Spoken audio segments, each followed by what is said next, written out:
SavageVerse The Beginning by Amanda C. Savage. You can find this book on Amazon.com, www.amazon.com/Arthur/Amanda C. Savage. I'll put the link down. Okay? Chapter 5, an unlikely bargaining chip. The silence that followed my outburst was thick enough to cut with a knife. Zion and Eve stared at me, their expressions a mixture of surprise. And was that amusement? Even the Dark Dragon Lord, this embodiment of ancient rage and destruction, seemed momentarily taken aback. He tilted his massive head, his black, soulless eyes finally focusing on me. The insignificant speck clinging to his scales. "What is that on my head?"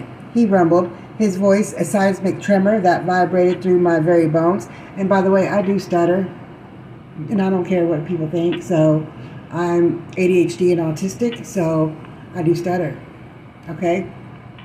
But I love y'all, and I have prayers for everybody.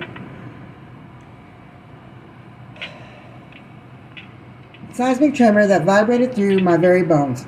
A human girl, Zion replied, his gaze still fixed on me with that unsettling hint of amusement.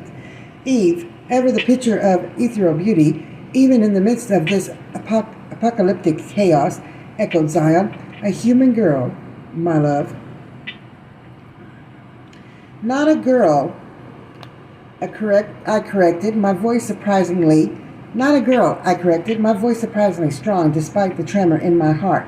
"A woman." Why I felt the need to clarify this, especially to a trio of beings who could probably incinerate me with the thought, I couldn't say. Perhaps it was the years of being underestimated, of being dismissed as just another middle-aged woman.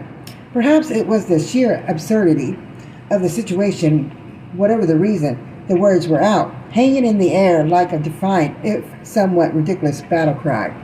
The Dark Dragon Lord let out a sound that might have been a chuckle, if a chuckle could sound like a tectonic plates grinding together. "A woman, then," he conceded, his voice dripping with a dark, sardonic humor. A rather outspoken one at that. He shifted his massive body, and for a terrifying moment I thought he was going to shake me off, send me plummeting to my death. Instead, he contorted himself in a way that no creature of his size should be able to, bringing his head level with a nearby, relatively undamaged skyscraper. He was close enough that I could see the intricate patterns in his